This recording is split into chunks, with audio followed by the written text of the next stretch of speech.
WCLN 1170 Radio and Cable Channel 16 are pleased to present We Should Know, hosted by JW Simmons, an upbeat, informative look at people, places, and issues facing our community. This education-based analysis of issues will remain positive and informative as we consider closely what we should know. Ladies and gentlemen, thank you for being with us today. My name is JW Simmons. The name of the show is We Should Know. We're coming to you on Star Communications TV Channel 16 and 316 from Clinton, North Carolina. Also simulcast on WCLN Radio. We're talking with Donna Bullard, Executive Vice President and Chief Executive Officer, Star Communications. Donna, thank you for being with us today. Thank you, JW, for having me. It's a pleasure to be here. Well, it's been interesting because I've known you for a long time, and you have put in 24 years of service. It's 1998 with Star Communications. Back during those days, we called it Star Telephone, and it's been quite a journey. I want for folks to kind of get to know you a little bit better. I mean, you're a mother. You know, you literally grew up in the soil of this county. You've got, of course, you went to the University of Mount Olive and graduated with a degree in business administration. You've kind of checked all what I call the interesting, important blocks in your journey here. And I'm just going to touch on these and you can follow up on them if you would, please. I mean, you've been involved in marketing. You've been involved in information technology. You've been involved in regulatory affairs and finance. I mean, if I had to paint a pathway that gave somebody the capability and capacity to do what you have assumed here, you certainly have. Well, thank you for that, JW. I have. I was, of course, born and raised, grew up in Roseboro all my life. I graduated from Lakewood High School and continued my education to Sampson Community College. We truly believe in keeping it local. Mm-hmm. I was your small town girl, wanted to stay at home. Went to Sampson for a few years, double majored in IT. And at that time, Miss Denise Britt gave me a call and asked me was I interested in a job at, like you said, that was Star Telephone. That was before we became Star Communications. Mm-hmm. And I said, yes, ma'am. Before that, I had worked at our family business. My stepdad ran a gas station, Fred's Amico, turned into Tony's Amico. He's turned it into a grill. So at a young age, I really learned what it meant to work hard. And I'm truly sitting here today as an example that hard work does pay off. But I did. I worked at the family business. I went to Sampson Community, and Miss Denise told me about a job. And actually, I was introduced to Mr. John Wingert. Mm-hmm. And came in for an interview with Star, and at that time it was in marketing, administrative assistant there. And honestly, that was not what I had gone to Sampson for. However, I was able to do that job, and while in that job, Star then transitioned from what they call a dumb terminal mainframe server environment, and they were moving to the Windows NT environment. And that was truly what I had learned from out at Sampson. I really had great instructors. This is a plug for Sampson Community College in Sampson County. But Mr. Paul Ruggles, Randy Wiggins, Miss Warwick, and Miss Laura Murphy. Those were my core instructors in the IT field. And of course, you know how the story ends. I was hired, I worked in marketing, and then transitioned into IT, which was my background. And came in, we replaced those dumb terminals with PCs, and that was when Windows NT came in.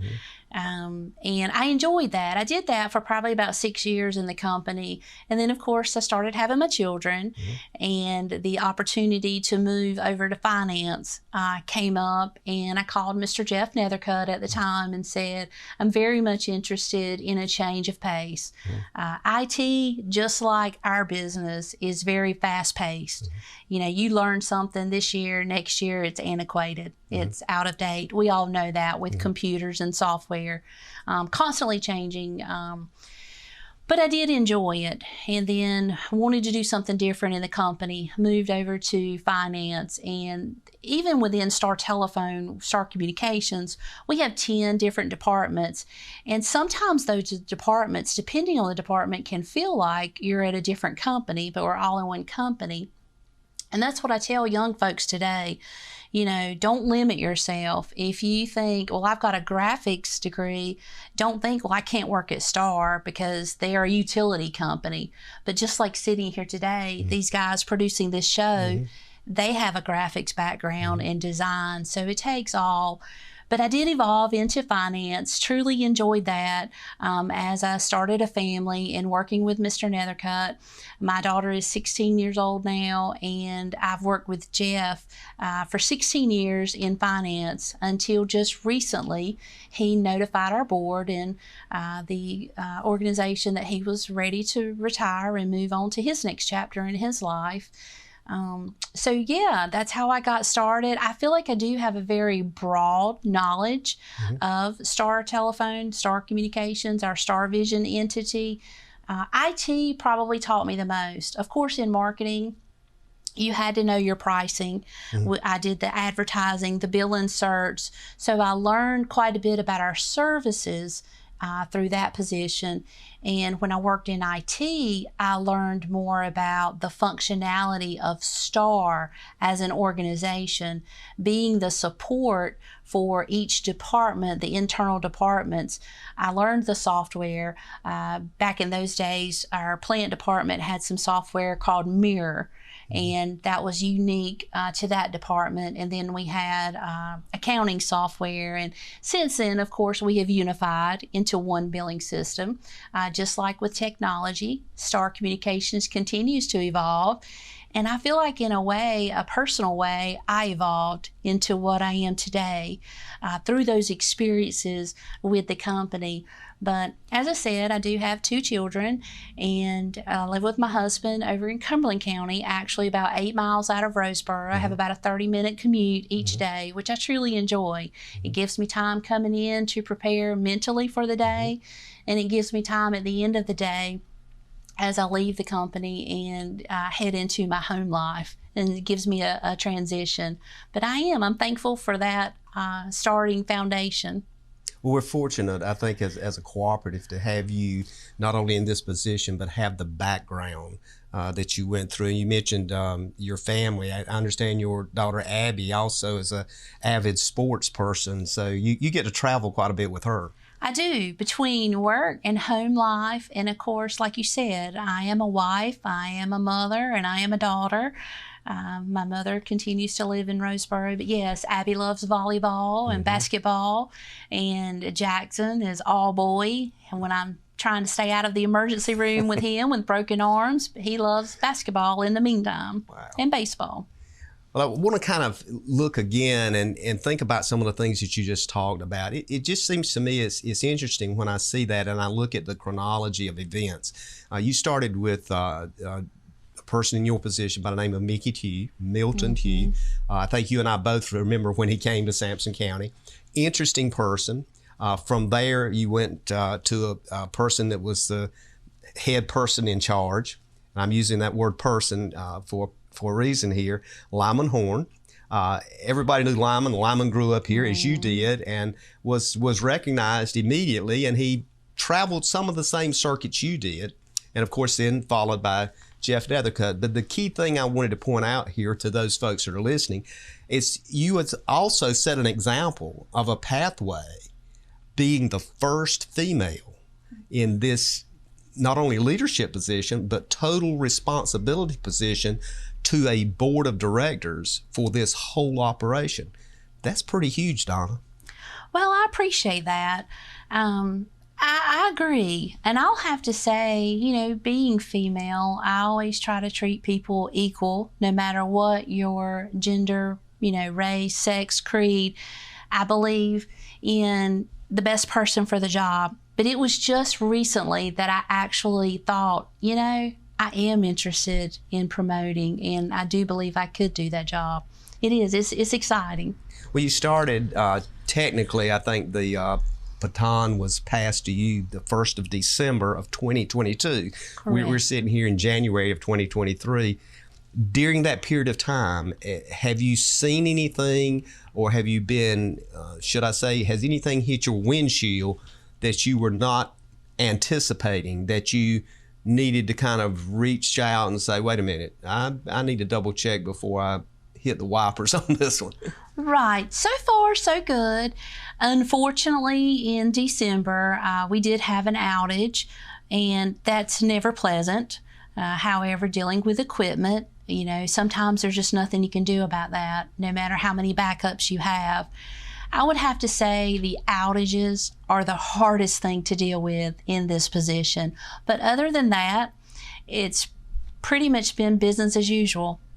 The dynamics of looking at the travel that you have done in the sense of maneuvering through this organization, would you say that each one of those positions have kind of been a check box for you to say, well, I've done this, now I'm pretty sure I can step and do that and right on up the ladder? Yes, pretty much. I do agree. There are two departments that I do not have experience with, and that's our outside plant department and our engineering department. I'll have to say I don't have a hands-on approach or experience with them, but these others, yes, I think they definitely helped me make it to where I am today, and I'm thankful for that.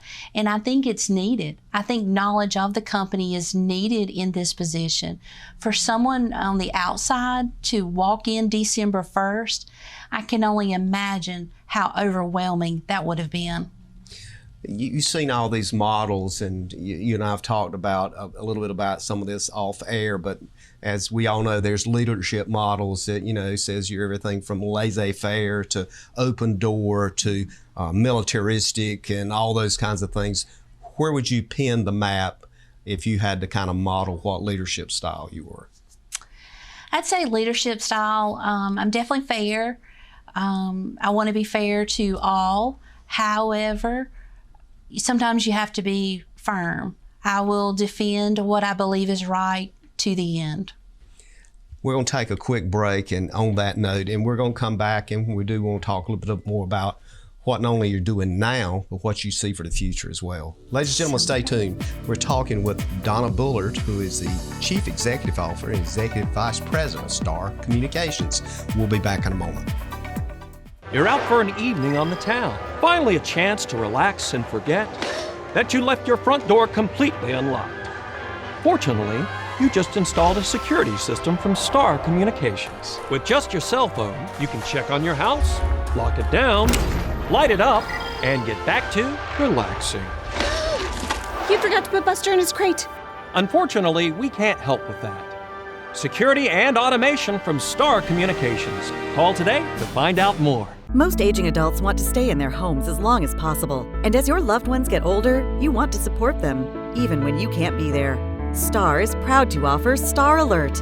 This new system is now mobile and has GPS compatibility, so your loved ones can live their lives and you can have peace of mind, knowing they can get the help they need with just the simple push of a button. The new Star Alert also offers automatic fall detection, so help will be alerted even if they can't press the button. Call and ask about Star Alert today.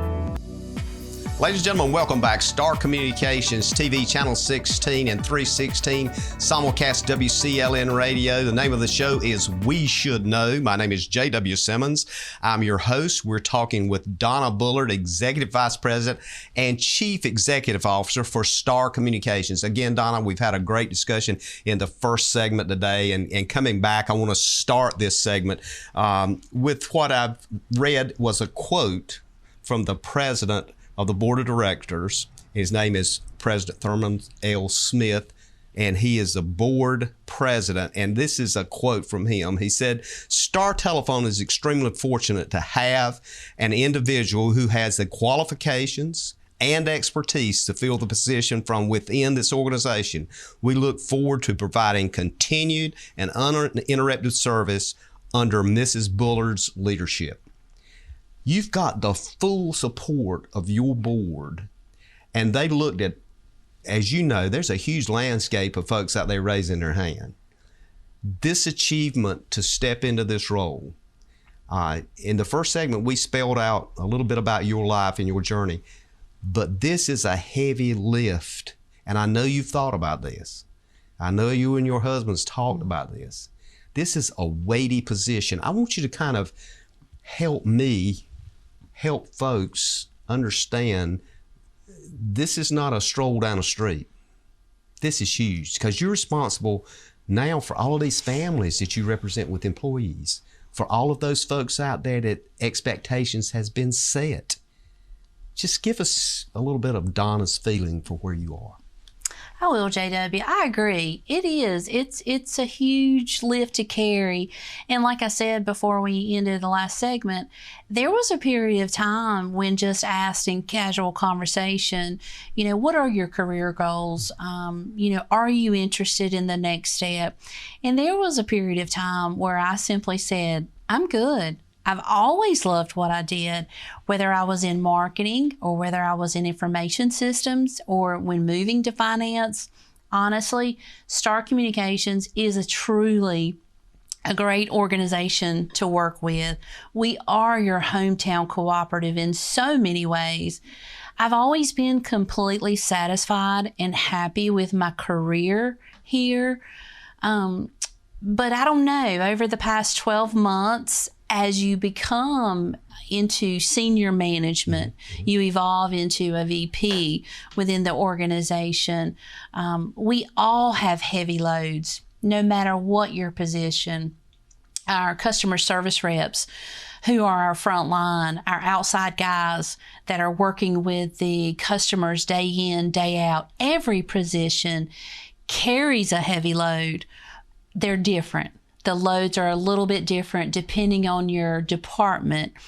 But there was just a period of time that I thought, why not? Mm-hmm. I love Star Communications. Mm-hmm. I love what we do.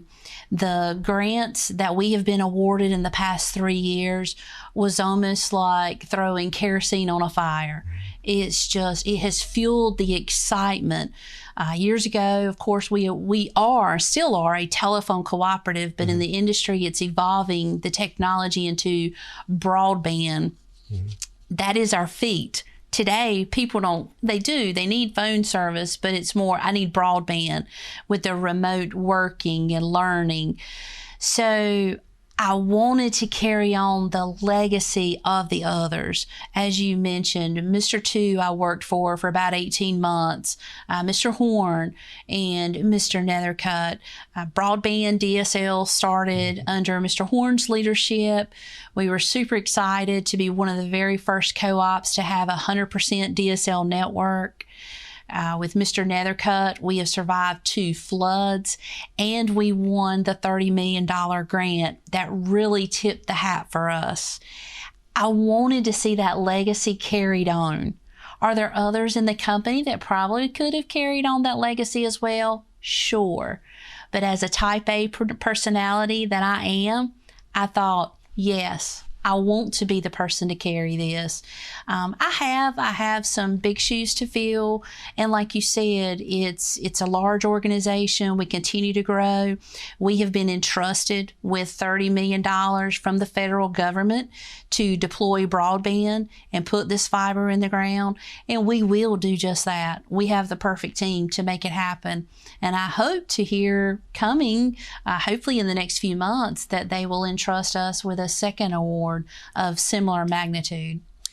When did you notice in your career, and we talked about looking back at 1998 and getting into that decade of the 2000s, I call it 2000 to 2009, and there had to be a lot of discussion over the years of transition into what the financial stability is of a, quote, telephone cooperative. And as you just pointed out, kind of give us a feel for how that, what you can share, how that played out in your mind as far as financial gain to be able to keep the program going, to keep the company door open as telephones went from the wall to the hand to now everything somehow connected to the internet. I mean, literally from even talking on the phone. Primary access now is through the internet, even if you're talking on your phone. So how did that go for Star? And the stability part of that, when did you recognize and say, well, look, we got to do something? Tell us. I find that fascinating. I do too. I agree. And like I said, I started in 1998, and in the year of 2000, Star Telephone peaked with 20,000 access lines. Back in 2000, that's how you were measured on the size of your company, is your number of access lines. Today, it's connections. It's not so much the lines. But in 2000, we peaked at 20,000 access lines. And I'm going to tell you what I think a big part of that was. You had the same geographic location. You had about the same number of households. However, with internet coming on the scene in the mid-90s, folks needed an additional line for that dial-up modem so that you didn't get the busy signals. So I think that helped us grow and peak at 20,000 lines. And that was all copper. That was all Just copper. so folks will understand. That was Copper lines and the old 28 baud modems. You hear the, that dial up. So people had 2 lines in their homes. So 2000 was a big year for Star. Wow, we are really growing. We are flourishing. Well, then cellular service came in the scene. I would say came on the scene about 2002, but I vividly remember 2006. For Star, the telephone cooperative, access to networks. When you make a call or you receive a call, access is paid among the large carriers. And that was a huge revenue stream for Star. When cellular companies came on the scene, they didn't really want to pay the access fees of your traditional toll services, your long distance. Cellular was just a different game compared to landline service. It was measured by the MTA, the area, which was the state of North Carolina, was 1 MTA, and it was all considered local. That was a new ball game for Star. So I see the history, the transitioning that you're talking about there. So we went from dial-up modems, additional lines, cellular competition coming on the scene. And at that time, I'll have to say as a company, Star really had to look. And this was an industry decision as well. At the time, since then, it has been deemed that cellular compensation is bill and keep. Basically $0. Whether you terminate the call or originate the cellular call, there's no fees there. There's no access there. So that evolved, the cellular competition, and then, of course, DSL. When DSL came on the scene, our engineering folks, kudos to them. I really do believe that Star has always been ahead of the game, learning the latest, greatest technology. And DSL came in. Interstar was a subsidiary that was formed. Mike Steed and those folks, the Kaysen gentlemen, Ted Best, Andrew Johnson, those 4 founders for that company was homegrown right here in Clinton. They were visionaries. Would you agree? They really were. They really were for the internet future. And so that became a partnership with Star, which later became an acquisition. And that is how Star came on the scene with broadband. And ironically, that was in your early 2000s. And here we are 20 years later. Broadband is a hot topic. There's not anything that has taken its place. And I could even talk more about fiber to your cell towers. Folks thought that the cellular companies would put us out of business. But then we realized that too, there was a need there for that fiber connection to the tower, and it's Star that provides that. So we've had over the years had to reinvent ourselves quite a bit, but here we are today. I think it's an interesting journey, and we're going to be coming up for a break here in about 30 seconds, but I wanted to kind of introduce that. And when we come back, I want to talk a bit about finding that pathway. You just literally explained the pathway, but the way you found that pathway, I'm sure, and you were right there with Lyman and others as this thing unfolded, even with Mickey too. I'm just interested to see how that came about, and did you always look at it from the sense we've got to keep Star Telephone and Star Communications as a viable option for our members? Let's start there when we come back. Ladies and gentlemen, we're going to take a quick break. We're going to be back in a moment. We're talking with Donna Bullard. She is the Executive Vice President and Chief Executive Officer of Star Communications. Hopefully, we're answering some questions you may have. And if not, certainly we're going to give you a telephone number and you can call and get the answer to those questions. But we'll be back in a moment. Stay tuned. Call a friend. Tell them to tune in. Back in one moment. To get the most out of your electronic devices, you need a strong internet connection and a protected home Wi-Fi network. You need high-speed internet from Star. Star has the fastest, most affordable high-speed internet service available for all your devices. We have no long-term contracts or high-pressure sales. Our service speaks for itself, and switching is hassle-free. We take care of everything with free installation from a local company. High-speed internet from Star. Internet at the speed of light. Honey, do we pay our bill? What bill? The Star Communications bill. No worries, honey.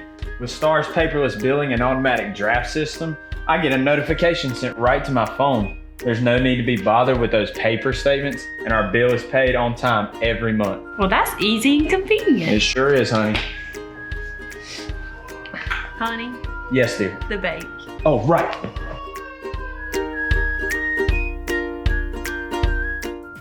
Ladies and gentlemen, welcome back. We Should Know It's on there. I want to remind you, we come to you each and every week on Tuesdays at 2:30. There's replays at 7 p.m.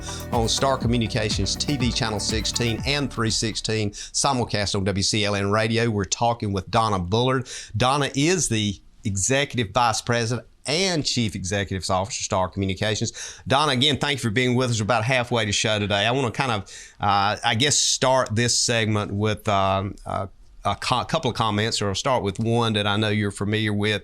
And it's just simply, it just struck me as something that I just thought ought to be repeated. And it's that Star has dedicated itself to ensure our customers have the ability to communicate and to prosper in a global economy. We will continue to bring cutting-edge technology to our area by prudently investing time, money, and effort for the betterment of our members, customers, and businesses. If anybody wants to read that, they can go to the website. But that to me just struck me. That is the kind of thing that I just want to talk about over and over again. If we can look at it, if not only you see that and your board sees that, if your employees, the employees of this company sees that, how do we get the members and customers to understand that passion exists sitting right there? Well, it's in our everyday operations. Star Telephone's motto, Star Communications' motto is neighbors serving neighbors. And we are just that. As I mentioned earlier, the fact that I was, born and raised Roseboro, living locally, shopping locally, working locally, educated, really for me, I am, Sampson County. Obviously, Star serves 4 other counties, and I want to work at becoming more knowledgeable about those other counties. We have a Northern Exchange, which is primarily our Sampson County. Our lower exchanges are Bladen County, but we serve these 5 counties, and we're even branching out with our CLEC operation, Star Vision. But back to the neighbors serving neighbors, we truly are. And for Star Communications, Star Telephone was founded on the cooperative principle. And folks that don't understand what a cooperative is simply a group of folks that see a need for a service or a product. They form an organization. It is nonprofit. It is truly to meet the need, whether the service is telephone service, broadband, a grocery store.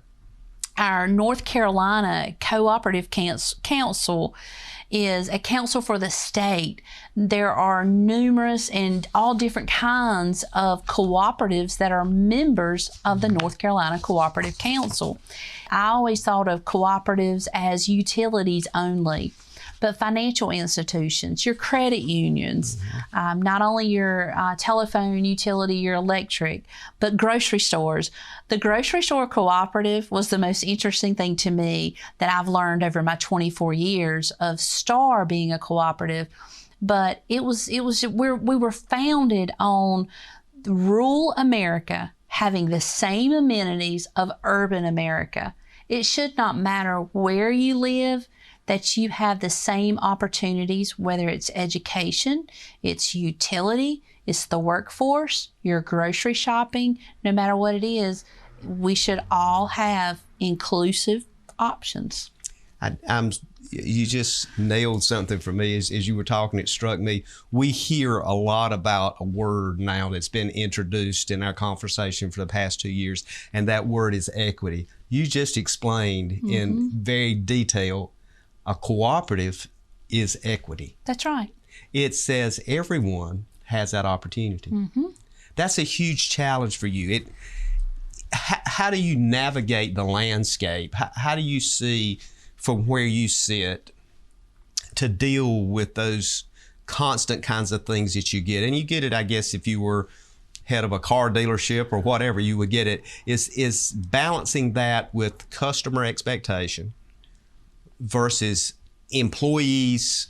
Maybe you got to kind of corral them and get them on board so they know they're as big a part of this as you are. How do you deal with it? Is that something, can you sit that down? And as you talked about driving back and forth, when you get out of that car, well, I'm through with that now, I'm with the family.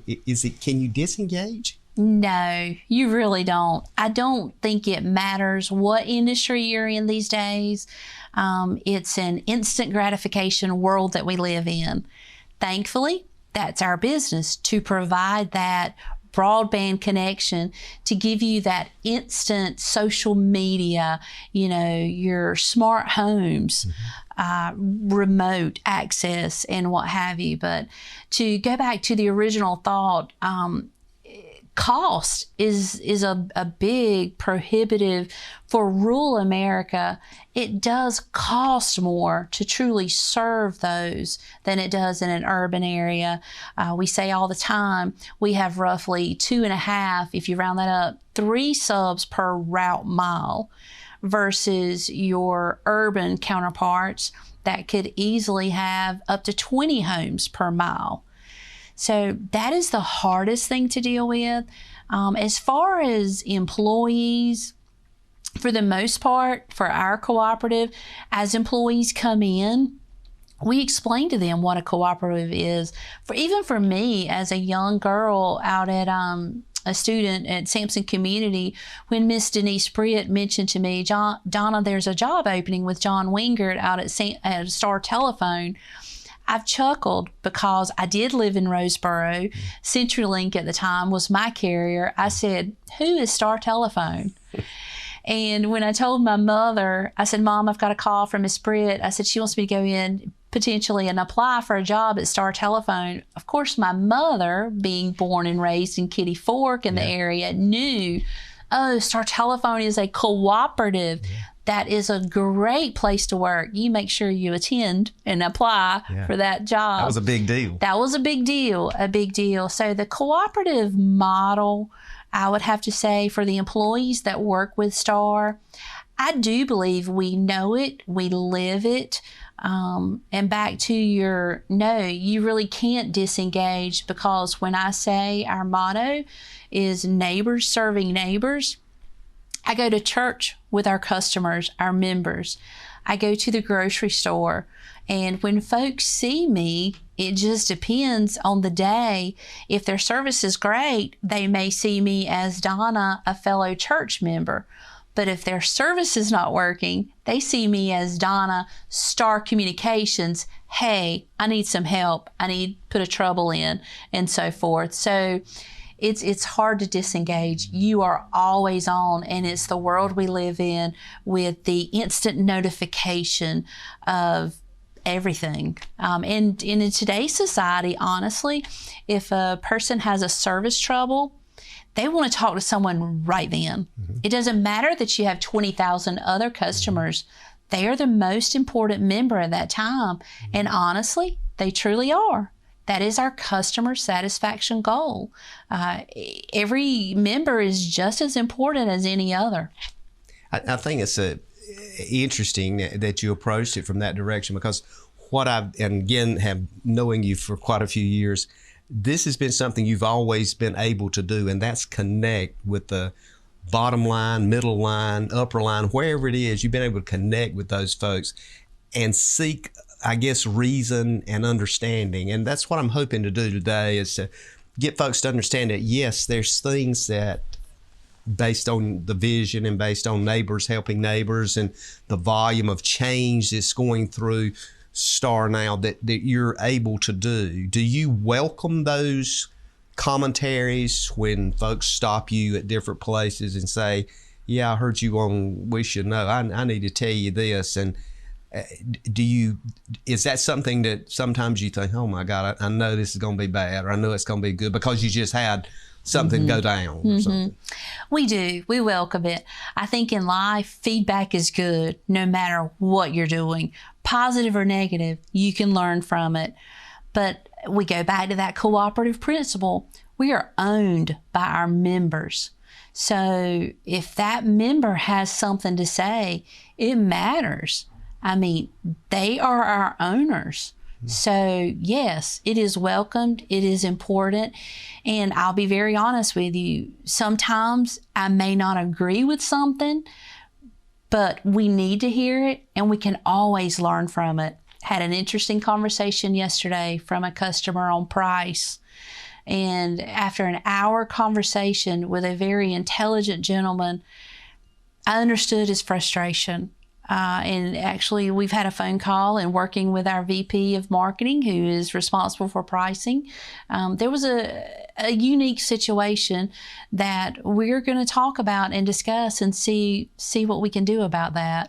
But yeah, it is welcomed. Of course, it's like anything. You never want to hear the bad. It's hard to hear it. But I do want our members and our customers to know you are heard. You may not get the answer you want at that immediate conversation, but that information is taken back. It is funneled through our management team, and from our management team to our downstream, to those customer-facing folks. And we discuss things like this, whatever the feedback may be, good or bad. We can learn from it for sure, and it's always welcome. We always remember, and we know as employees, we are owned by our members. So we are here. We are happy to help and happy to serve. We're going to take another break here in about 30 seconds, but I want to end this segment with just a comment based on what you just said. And I would ask our listeners and viewers to ask themselves the question, when was the last time in some of these large companies that you have crossed paths with or had the opportunity to pick up the phone and talk to the chief executive officer? That's right. If it's like, my answer would be never. And now you've just opened that door.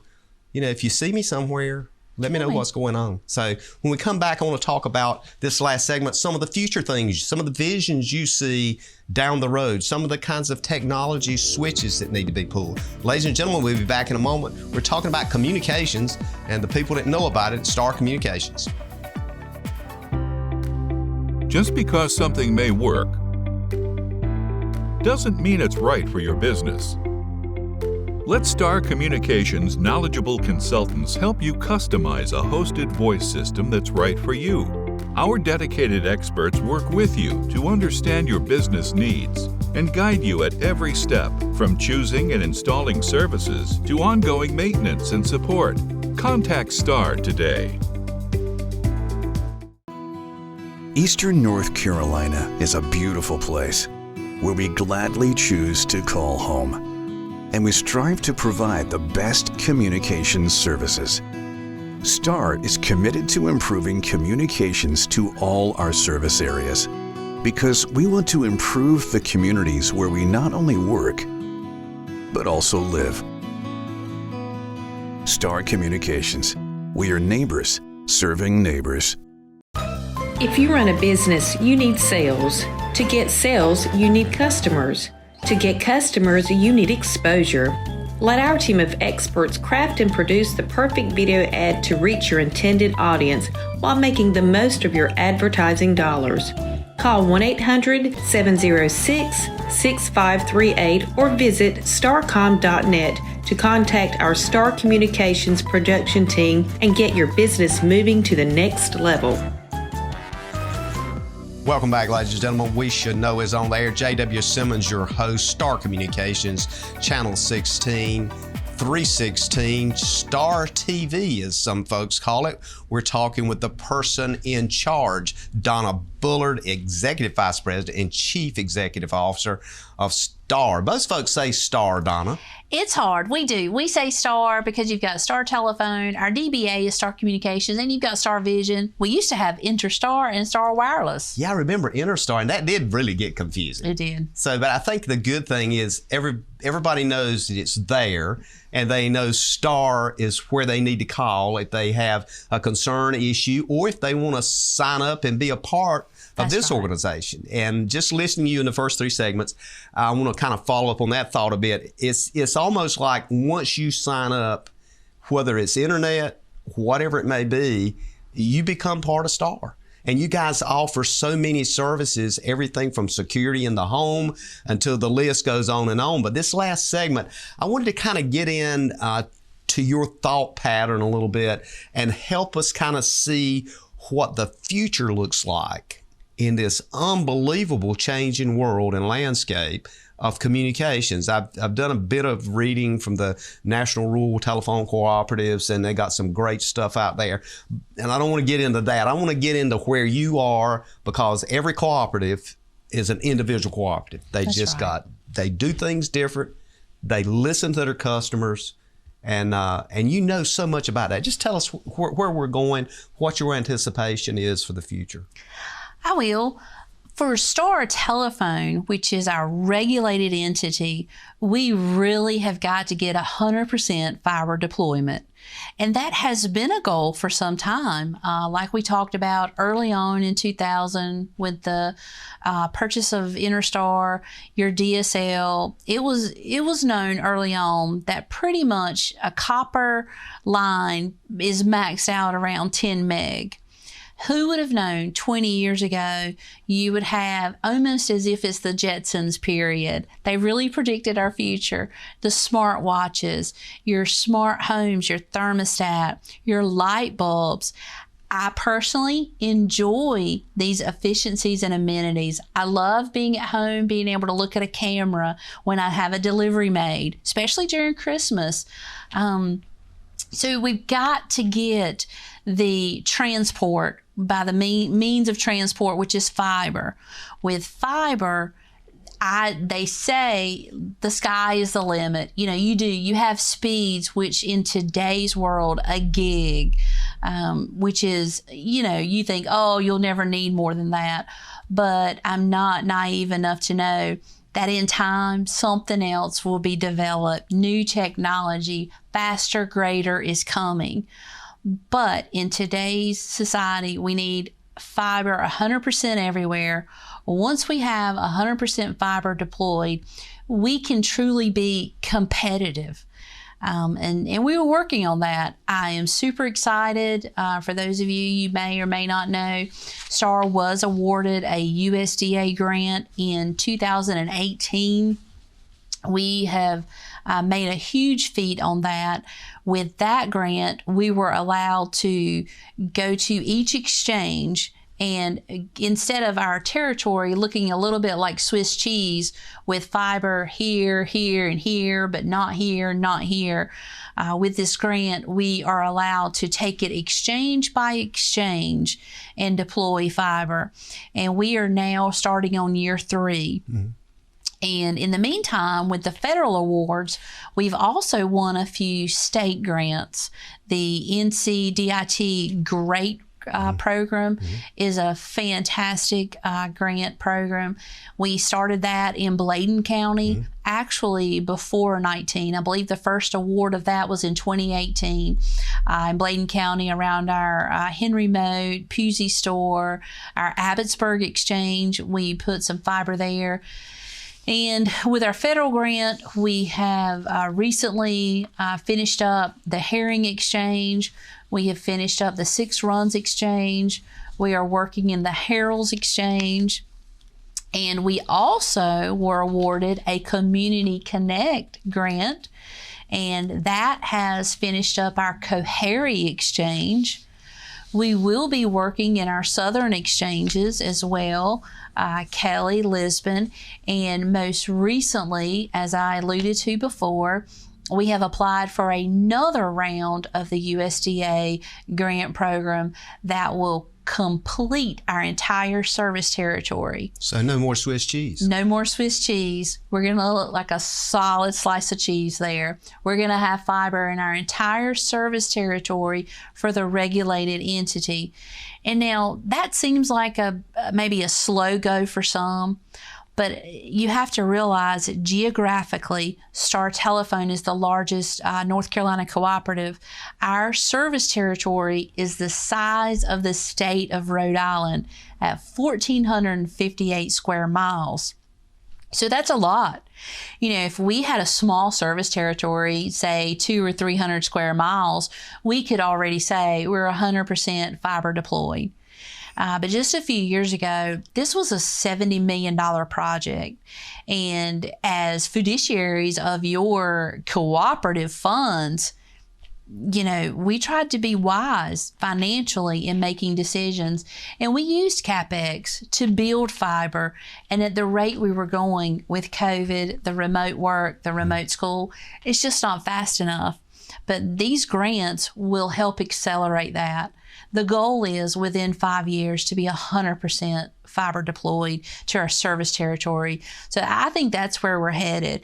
On the CLEC side, StarVision entity, as new construction began over the past 3 to 4 years, that is fiber already. And when you say use the term CLEC, explain that. CLEC is our competitive local exchange carrier.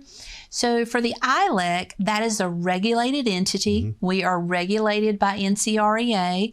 We are governed by the FCC. So there are federal charges and pass-throughs on that side of the organization that you don't have on the competitive side. So your competitive side is in your urban areas. That's your Clinton, your Roseboro, your Salemburg, your Garland. Got a little more latitude. We do. You've got a little bit more freedom there. And your pricing is truly, as it says, it's competitive. And I'll have to say that is the one thing that has caused some heartache among the ILEC and the CLEC. We are super excited in the ILEC rural community to provide fiber to that home. You have that same amenity. Unfortunately, between the reg fees and just the cost of doing business, there is a price disparity there. That's probably my number one complaint that I hear from customers. And I would want to tell those folks today, we are working on that. Once we're 100% fiber, I think we can resolve that issue. And I'm glad you mentioned that, because that's one of the things, you know, you and I have talked about off air. We all see these things. There's really no secrets out there. The big thing, and what I like you just said, is that you're on it. You're working on it. But there's, again, it's trying to make that, I love that expression, get that whole piece of cheese there. Lyman Horn used to have a quote that he would say on radio occasionally. He would say, well, finally I can get cheese on my cheeseburger or something. You know? That's right. And it's adding that little extra that makes it all work. That's right. And I would just say we are doing the best we can. We really do. We have a great team of 84 employees today, and we do care. We really do. We like I said, we live in the same communities that we're serving, and we are neighbors serving neighbors. We got about 2 or 3 minutes left, and I want to make sure that we're not missing anything that you wanted to, maybe that you just thought about, or we need to inject. Folks need to continue to connect with, call, network with. If they see an employee somewhere and they want to talk to that employee, I guess all the employees know that that's one of your expectations. Serve these people wherever, answer the question. That's right. And sometimes I think you set the example of that. I mean, you just talked about how, whether you're at church or the grocery store, it's my sense that that's an expectation throughout the organization. It is. It is. And you know that when you join the cooperative. Jokingly, I'll never forget, as a young employee, I think it might have been a hurricane was coming through, and I asked the question, well, what's the schedule? And it's, you're on the B schedule. You be here. Exactly. No excuses. That's no right. excuses. And with that said, I want to close with a quick comment. We got about 30 seconds, but we'll get back into this later. I'm using this as a buy-in for maybe another show. Got a big building coming up project here pretty soon. 18 million, I'm hearing. We close to it. And you know, it didn't start out as that, but obviously with inflation over the past year, had we built that building 4 years ago, you know, maybe it could have done it a little cheaper. Thankfully to our Senator, Brent Jackson, Star Communications was awarded a grant from the state, and we are super excited. For 4 years, we have accomplished all that I've just talked about under 5 different roofs. Can you imagine how efficient we could have been? Had we been in the same building? So kudos to our organization, but we are very grateful to Senator Jackson for his efforts with the state budget on that. That was much needed. Why would we want to go back and be flooded again and disrupt the service that we're trying to provide? Donna, I want to thank you for being with us today. It's kind of gone fast, as you know, but again, as you and I have talked off air, I'd like to do a series of communications quarterly or bi-quarterly or every 6 months or whatever, because there's so much happening and so much changing. The landscape changes a lot. So thank you for being with us. Thank you for having me, JW. I'm excited. Ladies and gentlemen, thank you for being with us today. We look forward to seeing you again next week. And each and every week, we try to bring you information and education that helps us all better understand what's going on around us and gives us some segue of maybe being better neighbors serving neighbors. And we'll look forward to seeing you again right here on We Should Know. Again, my name is JW Simmons. We'll see you next week, and may God bless. Thank you for tuning in to this week's episode of We Should Know with host JW Simmons. If you have a question, comment, or suggestion regarding this or any episode, please send your emails to weshouldknowedu@gmail.com. And remember to tune in every Tuesday at 2:30 for another informative episode of We Should Know.